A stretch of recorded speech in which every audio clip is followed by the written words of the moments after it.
It's okay to have that there. Yeah, just hit okay. It'll disappear. Got it?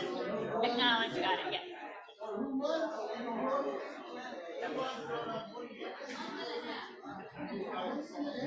Shalom, shalom, shalom. Bruchim habaim, welcome. Am I on to my friends on Facebook? Rita can hear me. Okay, great. And you can hear me here. Well, thank you everyone. For those of you for whom I am meeting for the very first time, I am Rabbi Emily Lasben Ostrov. For those of you for whom I'm meeting for multiple times or whom I've known for a very long time, I'm still Rabbi Emily Lasben Ostrov.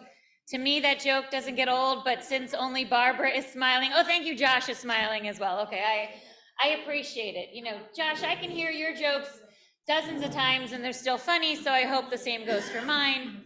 We are just about to start.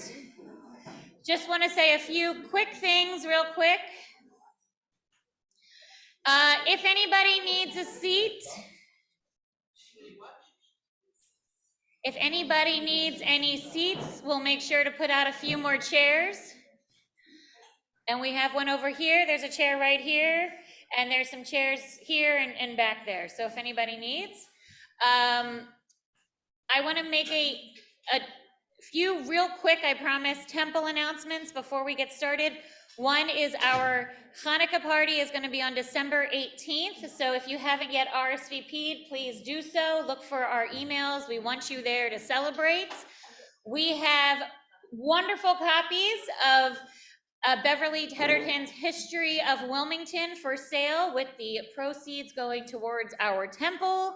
Speaking of proceeds going to our temple, Sharon, aka Vanna White, can you hold up the mug that's over there? I know this announcement is making Trudy and Sandy very happy.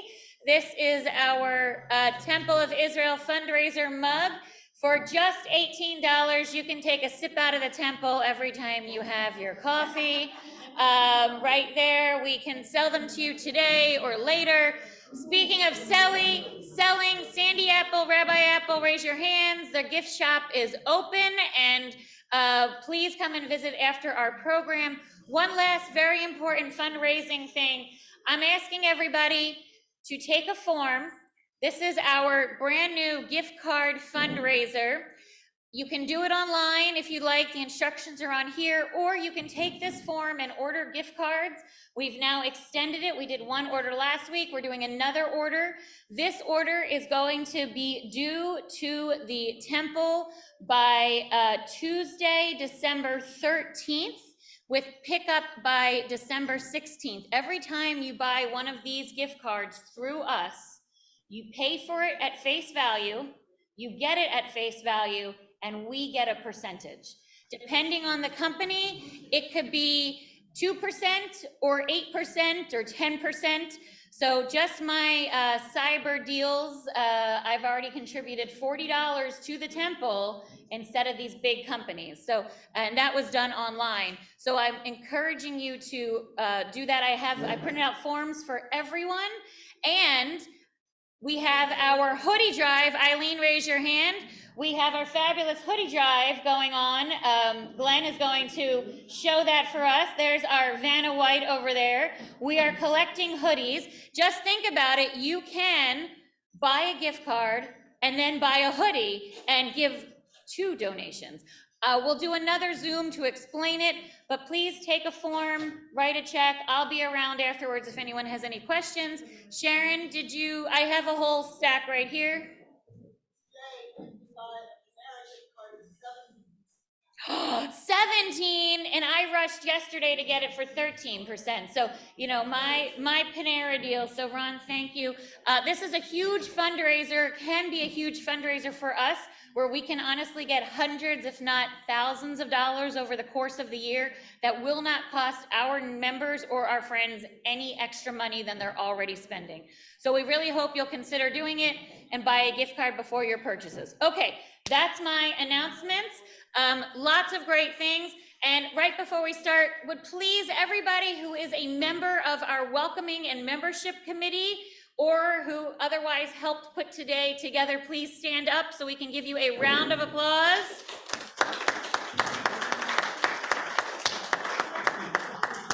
Thank you for being here. Thanks for doing this. Myrna, anything you want me to say on your behalf? Okay, well, what I'd like to do is, before I invite my dear friends Beverly and Glenn to come up and teach us, I would like to do 2 things. One is, can you join with me in saying our prayer for Torah study? This may not be specifically Torah as we know it, but it is Torah in the sense of learning, as we are getting ready to learn all about the Jewish history of our incredible city. So please feel free to join me if you know it. The last 3 words are la'asok b'divrei Torah, or simply say amen after I translate into English together. Baruch atah Adonai Eloheinu melech ha'olam asher kiddushanu bo mitzvotav v'tzivanu la'asok b'divrei Torah. Blessed are you, Adonai, our God, ruler of the universe, who commands us to engage in study. And for that, let us all say, Amen. I welcome all of our friends here. And without too much further ado, I want to welcome 2 true pillars of our congregation, 2 true pillars of our Wilmington community, our friends, Glenn and Beverly Tetterton, historians extraordinaire. Thank you both for being here and sharing. Take it away. You need to move that microphone. Yes, Nick, you're gonna help me. We're gonna move this microphone down there so that if anyone has questions at any point, they'll be able to be heard. We will do questions after it's over. Perfect, perfect. Okay, great. So Nick, let's just move that.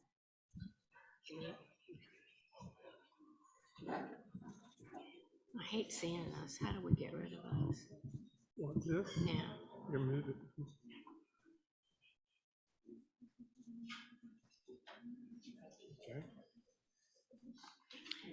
Okay. Okay, so can everybody hear me, Bella? Yes. Okay. This is the earliest map that I have ever seen of Wilmington, North Carolina. It's was found in the Bodleian Library in England, and it is 1769, and you can see how tiny this little town was in 1769. Glenn. So Jews have lived here in the area since the earliest days, and you can see from this list of names, these were mostly Sephardic Jews.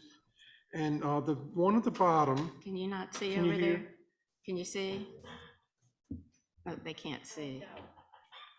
You know what we're gonna do? We're also gonna have the slideshow on this screen instead of the people. Let's put the slideshow, can we do that? So that you can see either direction. As much as we love seeing you, Rita, Betty, and Loli. Rita, or Beverly, I think it's just us. Yes. Everybody else can see. So you 2 could move? We can just sit right here. Okay. Okay. The name of the one at the bottom is Judah Benjamin. Yeah. Now, first of all, we are not sure that these people were Jews, but if you look at their names, David, Jacob Levy. And at the bottom is Judah Benjamin. We know he was Jewish. He lived in Wilmington for a short while, and then moved to Louisiana and was a senator, and then he was the Secretary of State for the Confederacy and later moved to Canada and then England. So he had a varied career. Okay.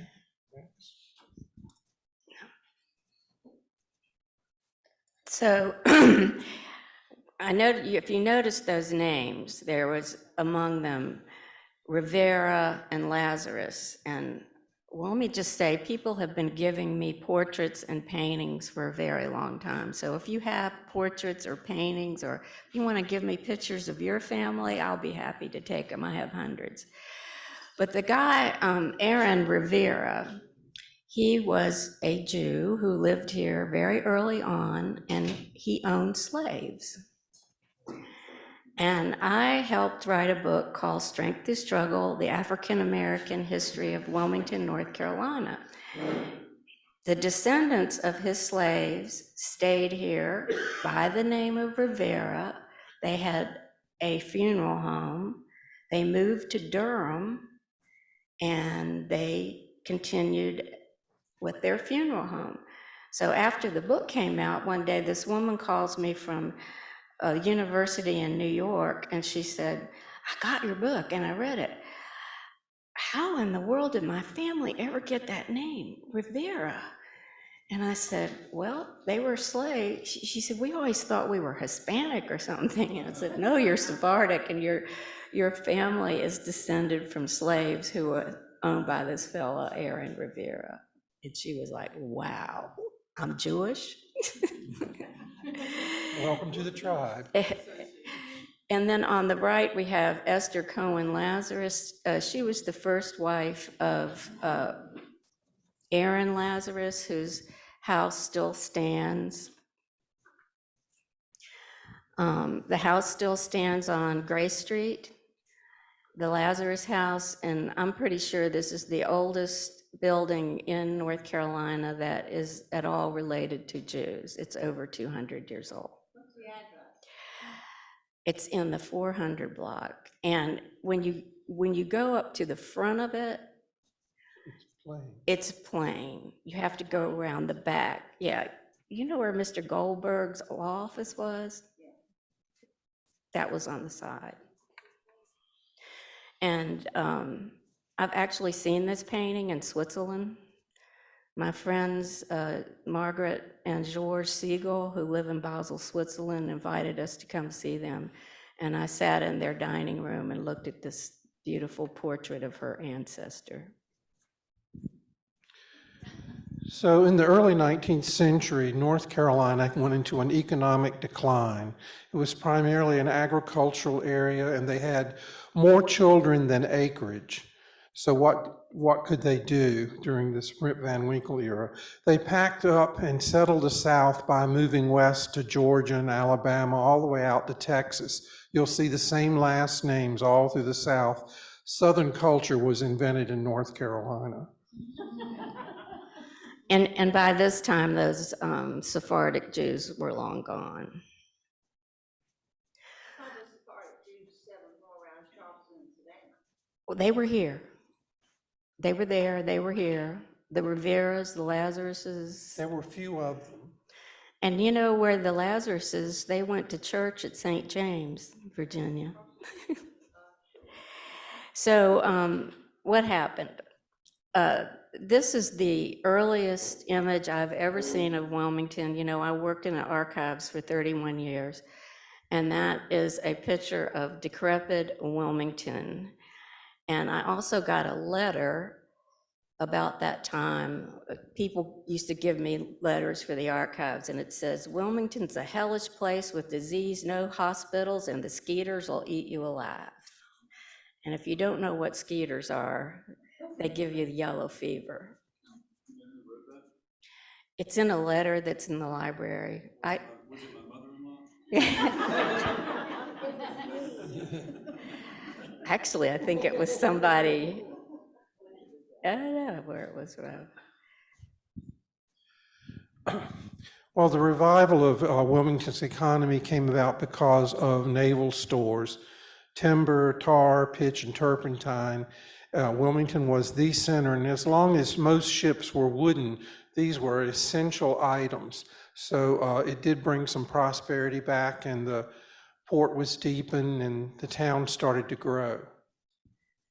So as the port was deepened, I think that we are one of the few rivers that have been dredged since the beginning of time. I mean, here you have a port 26 nautical miles from the end, from the ocean. How do you get ships up and down? And so they began dredging it. They still dredge it today. So as they had the river improvements with the dredging, they decided, you know, first of all, Wilmington is the largest city in North Carolina at this time. So if the railroad is going to go south, where are they going to go? Wilmington. So the railroad started in 1840. It was the terminus for all the trains coming south. So if you were coming down from Philadelphia or New York, when you got to Wilmington, you'd have to get off the train, the line ended, and then you'd take a steamboat further south if you were going on to Charleston or Savannah, until later when rails connected them to the system as well.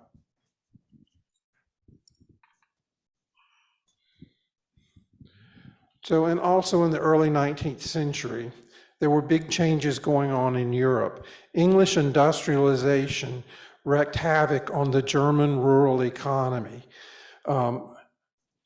In northern Germany and in Bavaria were... Would it help if we turn the lights off? Let's see, you're trying to see that screen.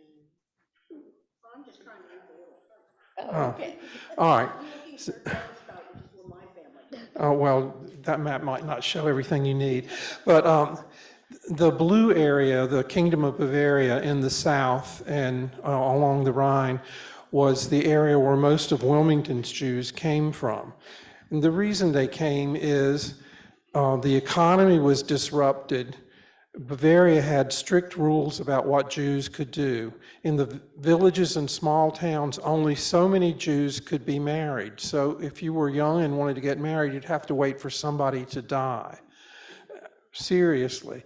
And they also had restrictions on moving to the cities. So you couldn't just pick up and leave your village and go to Augsburg or Nuremberg or Munich, the big towns in Bavaria. It just was too restrictive. So with unification, that changed, but that wasn't until 1871. So young Jewish men particularly were attracted to America, and lots of them came over from Bavaria, and a lot of them were attracted to Wilmington because the railroad was coming in and the river was, the port was good, so there was opportunity here. So what did they do? They get here. They were peddlers. And they would get some goods. They would walk around with the goods on their backs. There's a wonderful book called Down Home Jewish North Carolina that was written by my friend Leonard. You should get that. He talks about all the peddlers walking all over eastern North Carolina. And some of the Christians thought they were holy because they were Jews, and they would ask them to speak at their churches. So in the 1840s and 50s, these peddlers began by walking. They'd finally get a cart, and eventually they'd get a store. And they specialized in dry goods. Okay, I'll get that. So as I said, Wilmington was the largest town in North Carolina at the time. And this is a wonderful line drawing of Market Street in the 1850s. So you can see, remember we saw what a decrepit place it was with the mosquitoes? Well, it's getting better now. And there's 2- and 3-story buildings, some of which are still downtown today, and the market house in the middle of the street. So the top shows a receipt from Conweiler's. The Conweiler family was one of the earliest families here. And there were about 50 Jews in Wilmington in the 1850s. Rabbi Isaac Lazer of Philadelphia came through. We don't have proof that he came through, but he came on the railroad, and so he'd have to come through Wilmington. And he was going all over the South and West telling people they needed to organize their communities. And we did start our organization by opening the Hebrew Cemetery in Oakdale in 1855. Because to start a temple or a synagogue, you need 10 living Jews. But to start a cemetery, you only need one dead Jew. And by the way, the Temple of Israel still owns this Hebrew cemetery. So people have said that there probably would have been a synagogue prior to the Civil War, but then the Civil War came along and that sort of put a stop to everything. This is a model. It's at Cape Fear Museum that shows what the waterfront looked like in Wilmington during the Civil War. It was called the Lifeline of the Confederacy because as all the other ports were closed, they were still bringing goods into Wilmington. The fellow on the left, Jews joined the Confederate Army, lots of them. And the one on the left is Jacob Bamberger. I was so excited when I got his portrait in his uniform, because I know who they are, but there's very few of them that you can see in uniform. Mr. Bamberger, who's part of his family in New York, founded what? Bamberger's Umbrellas, yes. Anyway, he moved out west. So in the 1840s, Jacob Loeb, who had come into Wilmington, was waiting at the docks for his cousin to come in from Germany. And his cousin's name was Jacob Loeb. So there were two Jacob Loebs, and they both ran dry goods stores. It was too confusing to have two Jacob Loebs running dry goods stores, so one of them changed his name to Jacob Lyon. And later, Mr. Lyon, with his friends Mr. Katz and Mr. Bear, went on a trip to Philadelphia to do some business.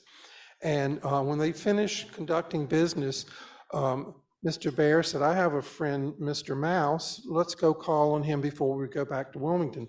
So they did, and when they were having tea with Mr. Mouse, his daughter came in, and Miss Mouse and Mr. Lion exchanged glances, and one thing led to another. This is a case of a lion marrying a mouse. And that little era, red arrow, shows you where their store was. That's at Market and Water before the Customs House looks like it does now. So got to talk a little bit about women. Don't you know that most organizations ever, preservation, whatever, was started by women? So before there was a temple, there was a thing called the Harmony Circle or the Harmony Club. And these are some of the lovely women that I've been given pictures of who were members of this group. They would have different kinds of things to raise money for the temple. And I love this. It says Grand Annual Ball. And at the bottom it says, no gentleman admitted unless accompanied by ladies. Accompanied by ladies, and then they'd hit them up for money. So this shows Front and Princess Street, and on the upper left you can see the Bears building, and on the bottom you can see a photo of Samuel and Babette Bear. He went back to Germany and to bring Babette, to marry Babette and bring her back. And I had a student at New Hanover who looked just like him. He was a descendant. And on the lower right is Rabbi Marcus Jastrow. He was the rabbi in Philadelphia at Rodef Shalom who helped organize the Temple of Israel. He's a very famous rabbi from the 19th century, one of the leaders of American Judaism. So I can't read the top one. You have to look. Okay, we are, as you all know, the oldest synagogue in North Carolina, organized in 1872, built in 1875, 76, one of the first 50 synagogues in the United States, and it's one of 20 19th century buildings, synagogues that remain. So at the time, people think this Moorish revival style architecture was odd, but they were building these all over the world, all over Europe. I've been to them in Germany, and they're in Poland and Portugal. Unfortunately, because of you know what, Crystal Knot, a lot of them in Germany in that area are gone, which makes ours even more precious. Rabbi Samuel Mendelsohn was our first rabbi. He stayed for 46 plus years and retired shortly before he died in the 1920s. He came here in 1876 to open up the services. He was born in Lithuania, studied in Germany and Philadelphia with Rabbi Jastrow, and he was a well-respected rabbi in his own right. And I'm going to give you a little Torah study from Rabbi Mendelsohn. There was a legal case that came up between Ephraim and Manasseh, and that's sort of Mr. X and Mr. Y in Jewish. It seems that Manasseh had paid for Ephraim's fare to come to the United States, and Ephraim was to earn the money and send it back to Manasseh so that he could also immigrate to the United States. But in the meantime, there was the First World War and the Russian Revolution, and the ruble had collapsed. Well, it was an issue. How much did Ephraim owe Manasseh? Should he pay him back in rubles, in which case it would be bubkis, or, yeah, that was for you, buddy, bubkis, Yiddish is for nothing, or should he pay for his fare to come? Well, Rabbi Mendelsohn ruled that he should pay Manasseh's fare to come to America. That would be the fair thing to do. American lawyers said, no, if he paid him in rubles, he'd be fulfilling his obligation. So Jewish law from Rabbi Mendelsohn. And that's the earliest photograph we have of the interior. And you see it's early enough that the chandelier has candles. It was before we got gas. I think we got gas in 1880s. So this is a fairly early photograph. Also, I just want to say one more thing about Rabbi Mendelsohn. He wrote a lot of things for the Jewish Encyclopedia. And he wrote a book about Jewish law that's got a title that's so long I can't even begin to tell you what it is. But I looked it up because I'm a librarian, and I found that every law school that I look for, like Harvard, Duke, UNC, every single one still has his textbook or his book, and they teach law. And unfortunately, we don't have the copyright.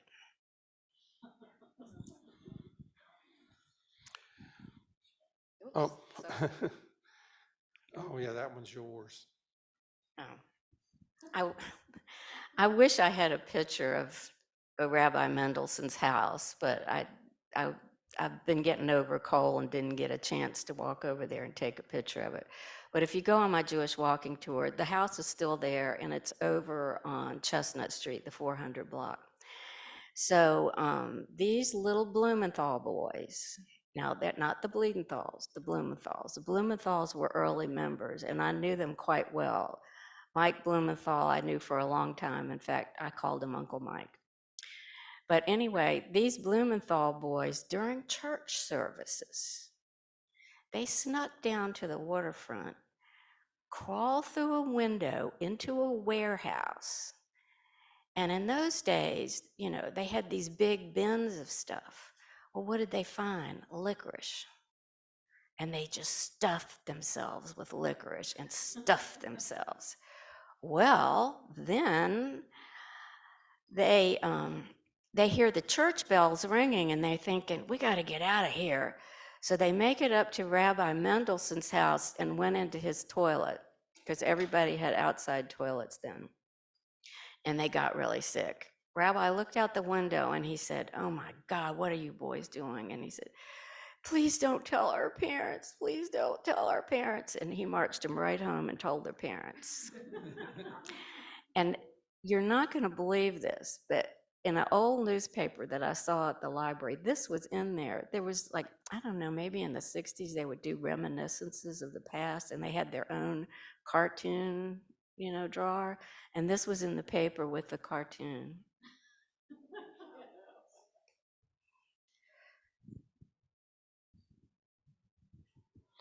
In 1876, the United States celebrated its centennial.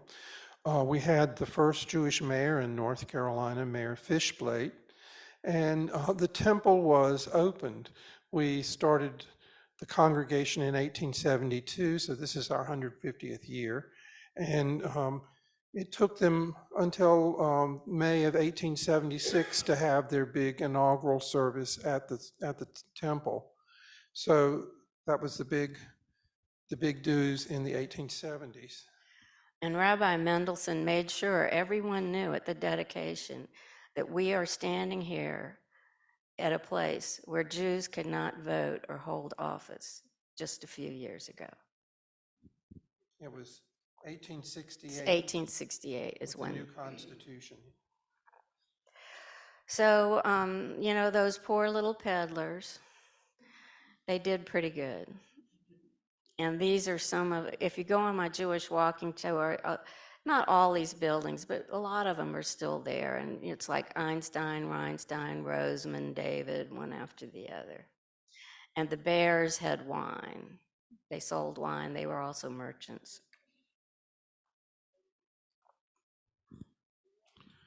So we have a copy of one of the hymns from our earliest hymn book at the temple. And it's in the sacred languages of Hebrew, English, and German because the congregation was German speaking. And they had a lot of connections, cultural and social, with St. Paul's Lutheran Church, which was also conducting services in German. They'd often travel back home to Germany together on the same ship. And there were some marriages that took place between the congregations. And up the top is a wonderful photograph of Germania Hall. And that, I don't know where you're from, but the Irish would have their own club. The Norwegians had their own club where I grew up called Viking Hall. Well, here they had Germania Hall. And the Jews used to have parties there and do things with them.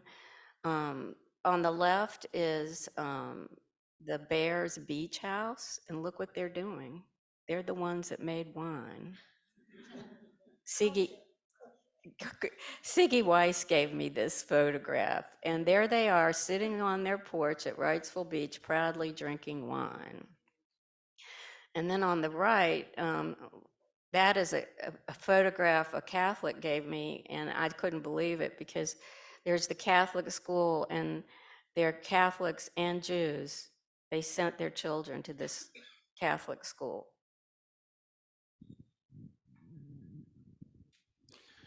In the 19th century, before television or radio, one of the things that men were generally expected to do was join a fraternal order.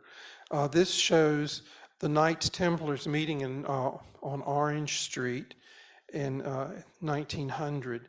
One of the things that helped get the temple started was that a lot of Christians in town gave money to help start the temple, and we were wondering what was the connection. They were in the lodges. So Jewish men joined, the Knights Templars and the Knights of Pythias and the Masons and Odd Fellows and Woodmen of the World, all those organizations.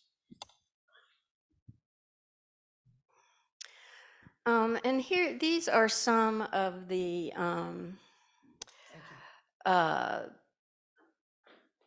philanthropic things that some of the early Jews did, that Isaac Bear Building, if you know anything about school in New Hanover County, the building is still there across from New Hanover High School. Doesn't look like that, but it's still there.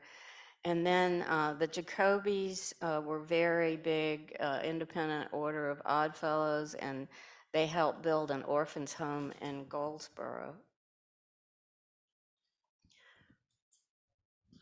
This is an early pamphlet about Wilmington, and it shows the main congregations in town. And if you see on the lower left, the Temple of Israel is included. You might recognize some of the buildings that are still standing. Well, and I've got to say this, I know you've heard it before. If you go to Charleston, you say, "Who are your people?" If you go to Atlanta, you say, "What do you drink?" Savannah, In Atlanta. Atlanta, and Savannah is "What do you drink?" And in Wilmington, it's "Where do you go to church?" They don't mean anything by it. It's just a way to sort of place you.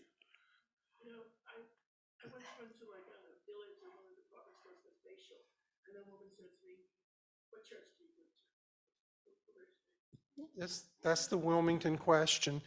It doesn't mean, it's not hostile. It's just the Jewish church. I like that. Okay. Well, in the temple was well established. It was German, and they were assimilating to become Southern Jews. And then the Eastern European Jews started to arrive. And Charlotte needed a minion. And there were a couple of Eastern European Jews in Wilmington. And so the rabbi and the board of the temple helped fund them to go to Charlotte so Charlotte could have a minion and we could not have to put up with Eastern Jews. But it didn't do any good because they still kept coming in. Late in the 19th century, they started B'nai Israel Synagogue on Walnut Street, which is down that way a little bit. And this is an early photo of that congregation. I went there all my life, I was up when I was a child. I don't remember it looking like that. It was more like a little hospital. We went downstairs and went inside. And the women sat all upstairs. And Okay. they all sat downstairs, and it was on Walnut Street. Mhm. They're my Hebrew on it. It doesn't look like that. Well, they might have altered it. They could have, I mean, this is a long time ago, Jeannie. I got this from B'nai Israel. 1906 is before your time, Jeannie. I think, I know. I'm just saying that by the time I went in the 40s, that it did not look like that anymore. It's a different structure. So here are some of the businesses. A lot of that members of that congregation had businesses similar, dry goods. Down on the bottom right is the DeLugans, and up on the left is actually King's grocery store, which was owned by a white Christian. But that whole north side of town was fairly integrated. There were Chinese people lived there, black people lived there, Jews lived there, whites lived there, ministers lived there. So it was kind of a whole mix of community. And if you look at that photo, you can see 2 Jews, 2 blacks, and the owner and his son. And then up on the right is Miriam Miller. This was Miriam Warshauer's mother. And her husband Mr. Miller wanted her to come to Wilmington from New York. And he said, "Hey, I'm not going to that hick town. I'm not going down there." "What do you mean? I'm not going down there." And so he couldn't get her to come. So he got this postcard that you see of the Murchison Bank. And if you read the back of it, which I've read, it says, "See, we have big, beautiful buildings in Wilmington too. Please marry me." And she did. I do believe Tom Warshauer is on the Zoom with us, so Great. Yeah, you've heard that story about his family. Yeah, cousins, right. And these are just some other people who went to B'nai Israel, the Nathans and the Schlosses, and I thought I'd put a few photographs of their store and them tooling around in their new car. Mr. Schloss actually had a circus train.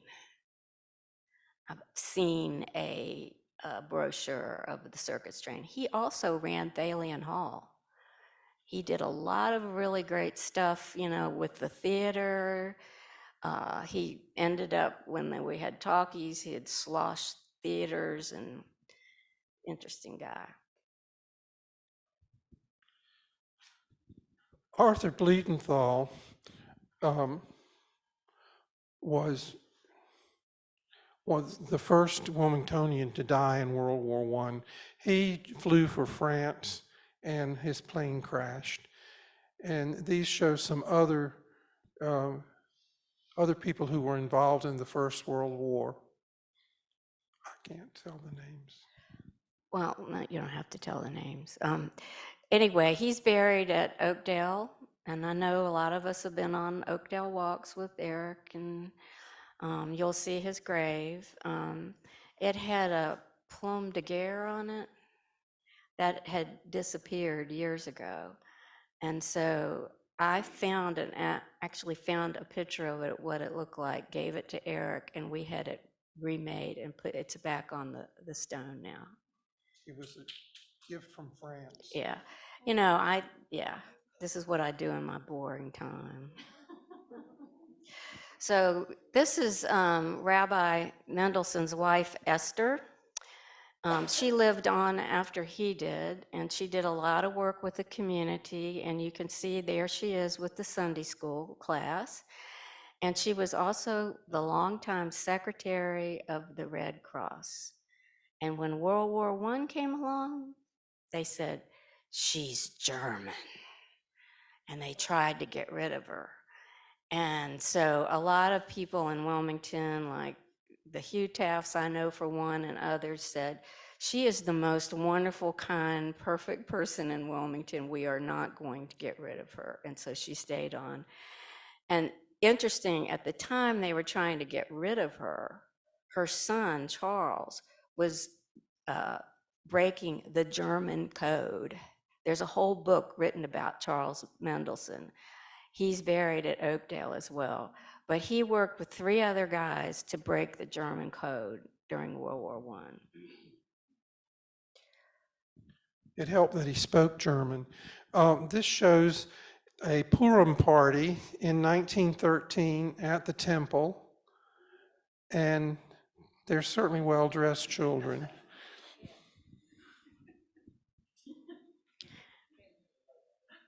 Jeannie still wasn't in that one. No.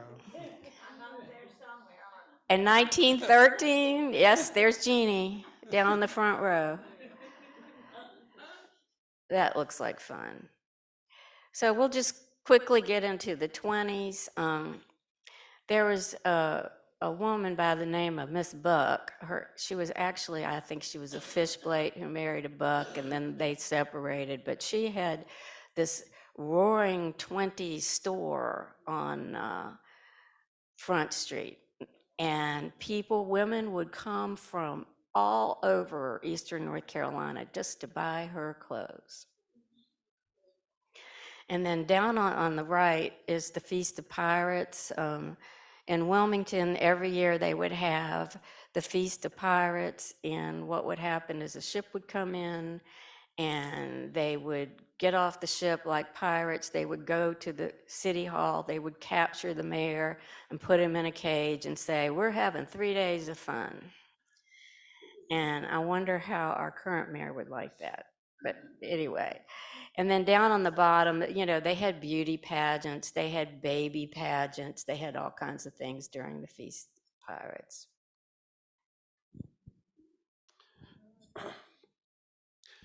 In 1938, someone painted a swastika on the doors of the temple. The leaders of the city were quite upset about it, and the fire chief and the mayor got together and scrubbed it off before the congregation got there, so we wouldn't have to see it. Today, we'd probably leave it up a while so people could know.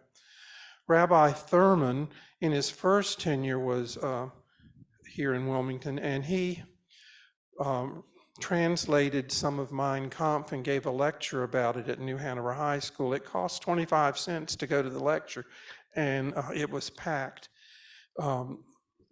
And it was probably the first time anyone had said much about what Hitler was actually about in Wilmington. Yeah, Rabbi Thurman was our wartime rabbi.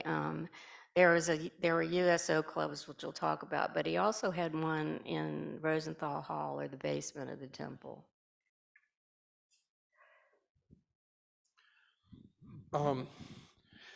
Van Eden was a farm, an agricultural refuge, and so a few Jews who got out of Austria and Germany claimed to be farmers and were settled there.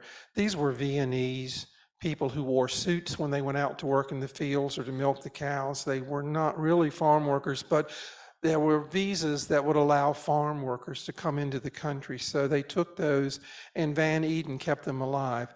It was one of the colonies of Hugh McRae. And there is a roadside sign, a highway marker on 117 north of Burgaw, which is near Van Eden. And our late friend Susan Block wrote a book about it. So getting on to World War II, we had the Great Depression and then the 30s, and Wilmington started growing by leaps and bounds once again because of World War II. We had a shipyard. They built 243 ships, and the people just flocked to Wilmington.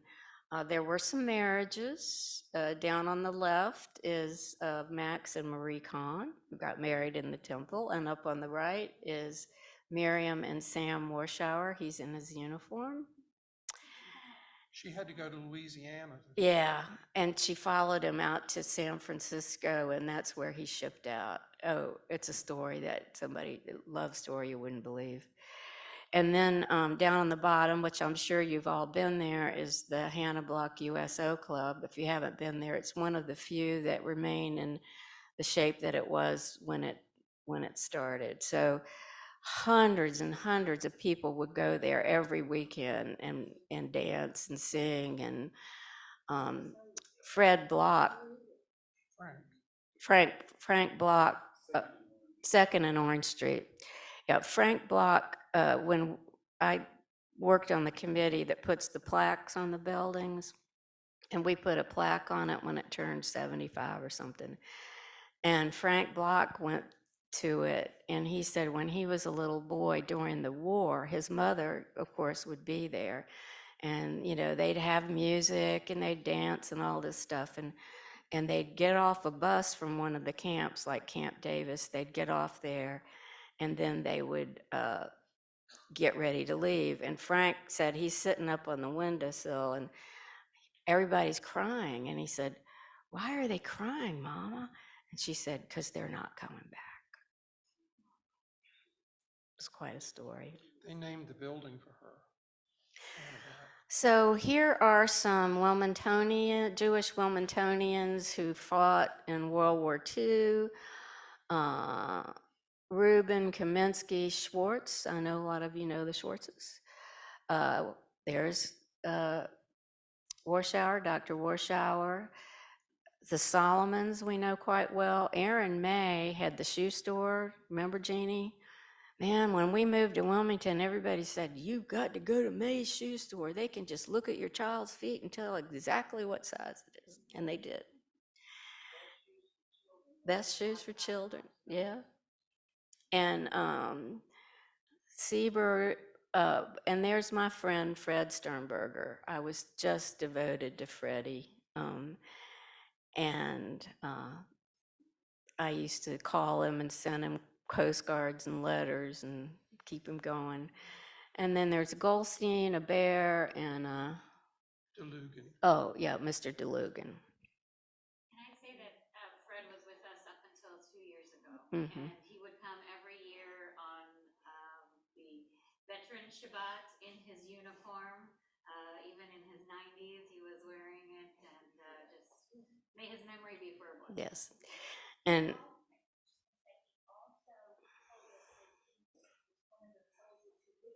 right. Yeah, the Sunday school did this thing, where we all talked, sort of like what Aiden's getting ready to do about, our lives. And Fred told us about World War II and where he was and how bad he was and then how good he got. And anyway, yes, he was part of a group that liberated. So we're getting into the 50s now. People are moving away again, sort of. And this was every,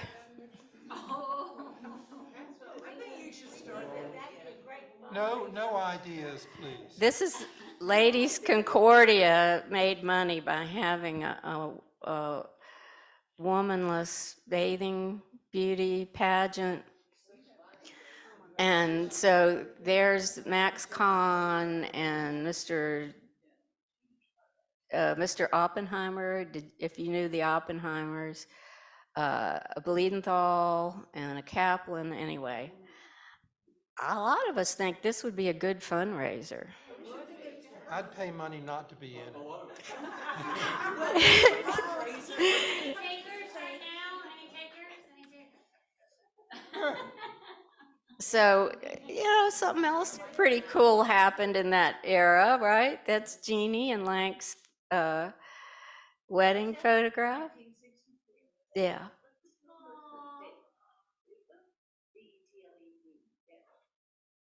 So, That was Jeannie. That was. yeah, that's Jeannie. That's Jeannie. You can stand up and take a bow, Jeannie, if you'd like. Stand up, Jeannie.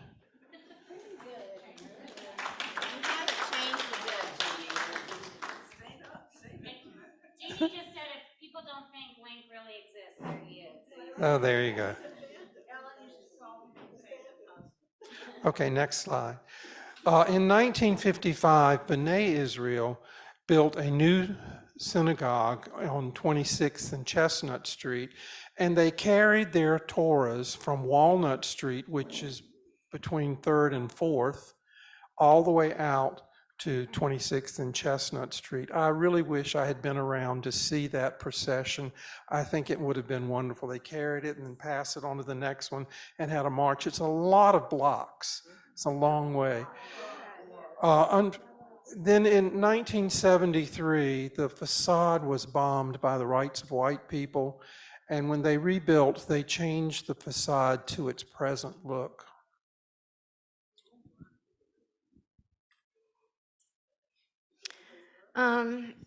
These are I found this in an old newspaper article and it said Jewish men. And I think, this was like after the synagogue was bombed. This is in the early 60s. And this is also when business is getting close to when the railroad's going to leave Wilmington. So I know there's Mr. Alper, Mr. Schwartz, Mr. Zimmer, Mr. Kingoff. The one on the far left. And Schwartz is in the back, toward the right, but not. You may be able to put your cursor over their face. That's Sam Berger holding the sign, isn't it? Yeah, That's Mr. Schwartz. that's Mr. Berger. And that's Alper.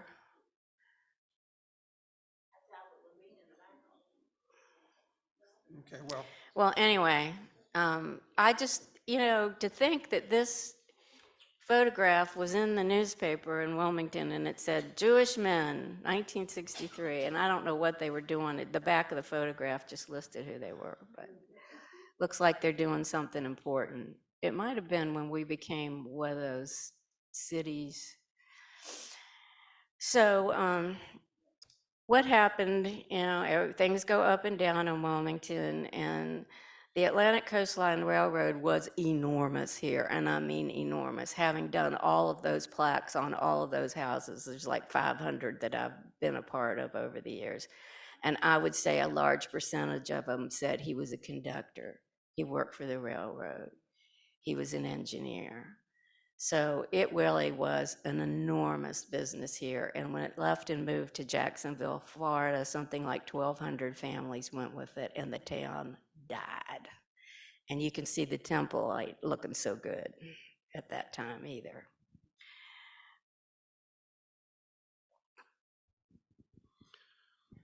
So moving ahead, in the early 1990s, the interstate was finally completed to Wilmington. It's only 2,500 and some odd miles to Bakersfield, which is the western terminus. But the population of Wilmington really grew. There were a lot of things that were happening to make that possible. Films started coming into Wilmington in the 80s, and that was having a big impact on the economy and the growth of population. The hospital was built and became a major medical center for this region. UNCW experienced a great growth, and then retirees discovered that you don't have to go all the way to Florida to get sandy beaches, palm trees, and Yankee tourists. You can get that right here.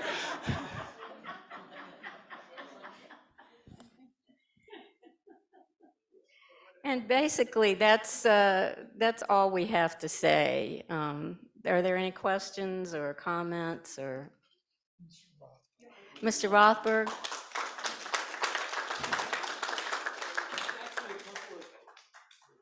Couple of questions.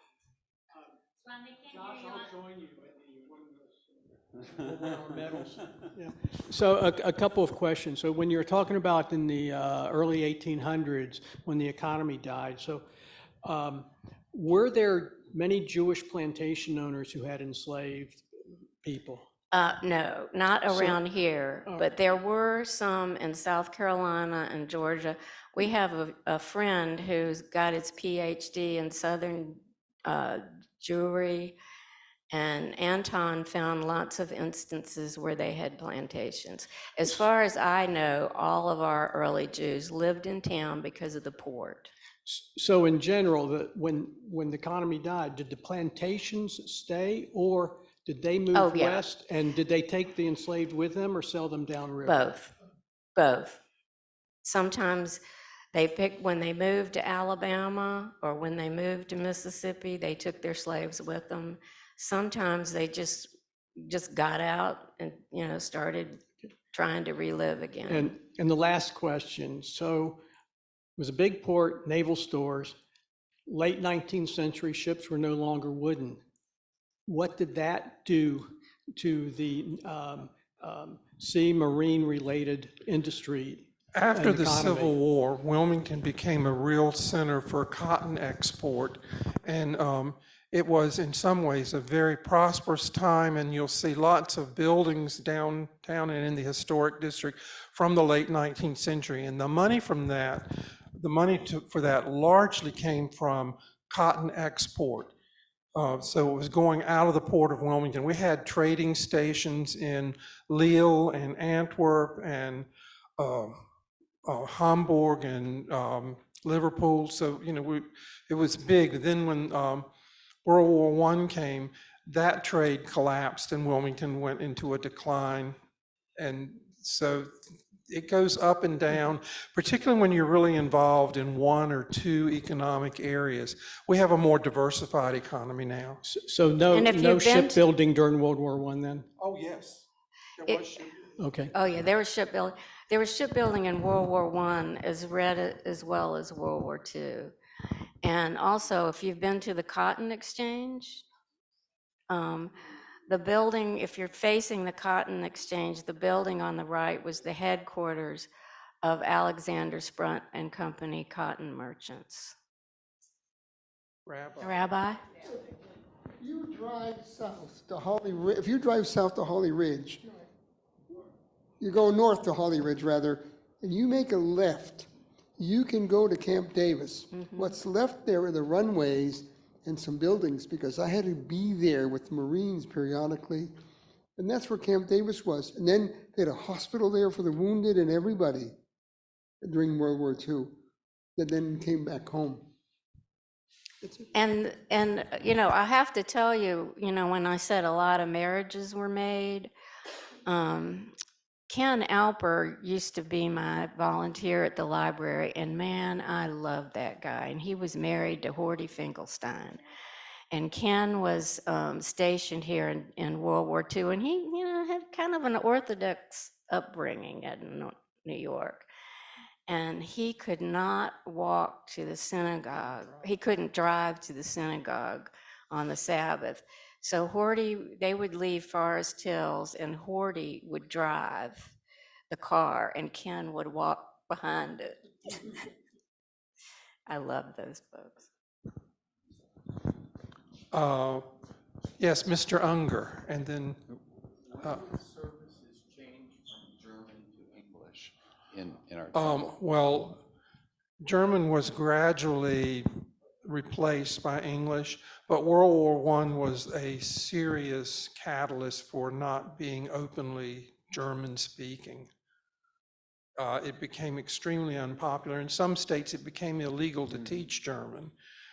So And World War I's a big yeah, break. and you know, like a lot of churches split too, like in Richmond, Virginia, there's the First English Church, like the old Lutheran church, they spoke German and they broke away. And then it's actually the name of the church today, First English Church. The same thing happened in Wilmington with the Lutherans. The ones at St. Paul's still kept their German heritage, and they started a new one, which I can't think of, St. Matthew's, which was English. It's on, okay. You mentioned Mayor Solomon Fishblade. When was that? And, In the 1870s. okay, he was mentioned in a book I by. know about 1898. I mean, Yeah. he's not perfect, but I he thought he did a good thing. he was the mayor, and he was also on the city council, and he had a very interesting family. If you take my Jewish walking tour, I can show you his house. Okay, I have another question Uh-huh. about Jewish politicians. I know that Mr. Schwartz was involved. Have there been many other Jewish Absolutely. politicians? Well, Frank Block was a North Carolina representative, and Mr. Newman, I can't think of Mr. Newman's first name, but he was a state senator. And of course, our very own Irving Fogler, who was on the city council, and Mr. Schwartz was the mayor. And Ben Schwartz he was the mayor, and he had a furniture store on Market Street. And when the whole city was falling down, read my book. I mean, everybody moved to the suburbs when the coastline left, and there was nothing but bars and topless clubs, and, you know, it was going downhill, and Mr. Schwartz stuck with it. And he was a very big part of the preservation movement that got the Riverwalk and all the wonderful things down there now. He was a very prolific mayor.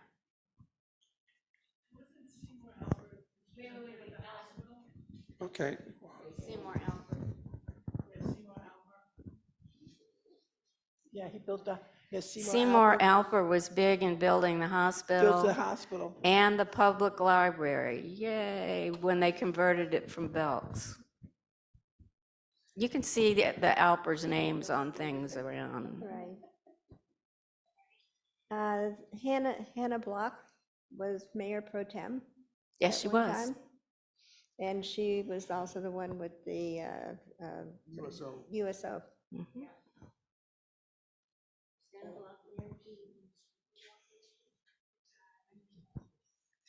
When you were talking about the railroads, because I know Atlanta was also growing at this time, was Atlanta connected to Wilmington, or were those two separate lines? Well, eventually, see, the lines didn't leave Wilmington until, what is it, after the Civil War? Connection to Charleston, wasn't it? Yeah. They were building the railroad out of Wilmington, and there's still a bridge down on the north side of town where the first rails went over it. And one of them, they were going south, but then the little thing called the Civil War came along. And they had to keep the materials for the Confederate Army heading north on the railroad. So we'd come into Wilmington and go north. So we were a bit delayed getting the railroads down through the south. Yeah, I'm afraid my question, it may be in the category of the elephant in the room, but in the 1898 insurrection, the mayor was Jewish. He was deposed. If I remember correctly, maybe not. But what was the role of the congregation during that insurrection? During that time, men kept the records, and we don't know where they are. We have some records from the LCS, and they don't discuss the matter, so we don't know.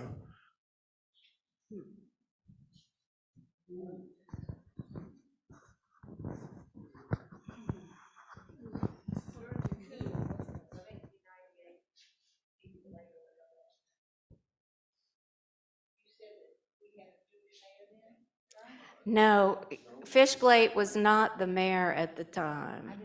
No. Well, no, I mean, like, Fishblade was still around, and he was, probably with the Democratic Party, but he was not the mayor at the time.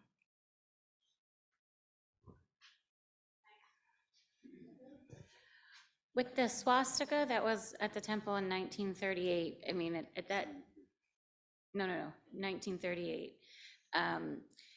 It didn't have the same impact, I think, in 1938 as it would have had in 41 or 45 and surely afterwards. Do we have any pictures of the actual swastika? Do we know any more about that, or was it just kind of cleaned up and washed away? All we have is the newspaper article. There were no pictures in the newspaper back then very much. So, but there's a huge like front page write-up that, people woke up to find those swastikas on the door, and that's when the city went and cleaned it up. And thank God, Kinahara, that's the only time, poo, that the temple has received any kind of anti-Semitic vandalism that we know of. What was the story about the white people that bombed the beginning of B'nai Israel? That was a conservative congregation, but well, in the early 70s, there were some racial problems in Wilmington. I could do a whole lecture on it. It's called the Wilmington 10. I know a lot of the people there, and there was just a lot of unrest in the city between blacks and whites. And, the rights of white people, they don't discriminate. They hate Jews too. And they actually did find those people that did it. I mean, people have been doing crazy things a long time. It's not just today. Anyway, all of that was crushed. The Wilmington 10 went to prison, and then they were released. So, and exonerated. To our friends on Zoom, I just want to make sure if any of you have any questions, to raise your hand or come off mute. Nick is monitoring that. We have to end on a positive question, so someone has to ask a happy question to end on from this wonderful history. Okay. Yes. Sandy's in. Okay, so the airport, after World War I, was named for, Arthur Bleedenthal, Me, that's the family. right, with the odd spelling. And it's still named Leadenthal Field. It's the Wilmington, New Hanover County International Airport or something, but there's a sign that says Bleedenthal Field.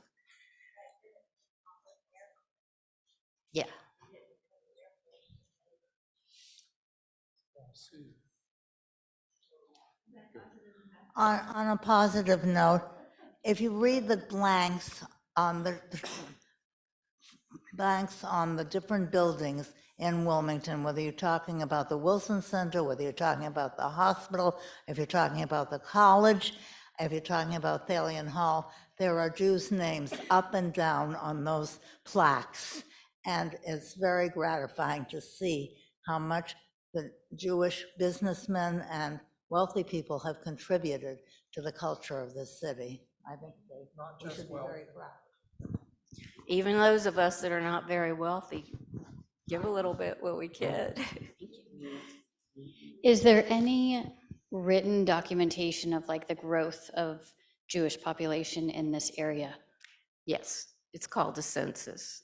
Do you have any, where can we find that? Just if we wanted to see the growth and what it is now versus what it's been in the past? Well, the way I got there were 50 Jews in the 1840s is there was, I can't remember his name, but he went around and did a census of all the different communities in the country, and it was in there. But, you know, a census, a modern day census doesn't tell your religion. Are you asking as a percentage of the population? I guess you would.